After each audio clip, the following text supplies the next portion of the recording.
ওয়ালা তুসাইর খাদ্দাকা লিন্নাস, অহংকার করে মানুষের থেকে মুখ ফিরিয়ে নিও না, মুখ ছিটকাবে না। মানুষকে সম্মান করো, মানুষের সাথে মেশো, বি পিপল ওরিয়েন্টেড। আমাদের অনেক ছেলে মেয়েরা মানুষের সাথে মিশতে পারে না, দোষ কার? বাবা মায়ের। শেখায় না? একটা সময় আমাদের মনে আছে, ছোটবেলায় মেহমান আসলে আমরা এত খুশি হইতাম, মেহমানের কাছে যাইতাম, সূরা শোনাইতাম, কবিতা শোনাতাম, এটা খেলতাম, ওইটা করতাম, যাওয়ার সময় আমাদেরকে টাকা দিয়ে যেত, হায় রে খুশি। এখন দেখবেন টেনে হিসেবে মেহমানের সামনে আনা যায় না। এরকম আছে না নাই?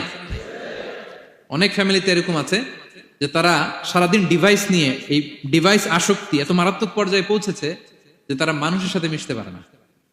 এই পাবলিক ওরিয়েন্টেশনটা অনেকের নাই, পিপল ওরিয়েন্টেশন নাই। অনেক ছোট বাচ্চা, মেহমান আসছে, তুমি একটু আসো, সালাম দাও, বসো, আসতে চায় না, বসতে চায় না। কারণ ওরা শিখানো হয় না, সারাদিন দিয়ে রাখছে কি হাতে? মোবাইল। এজন্য ছোটবেলা থেকে আমরা যেন সামাজিক বানাই, বাচ্চাকে যেন শেখাই, বাবা মুরব্বিকে দেখলে সালাম দিতে হবে। কি করতে হবে? ওরা শিখাবেন।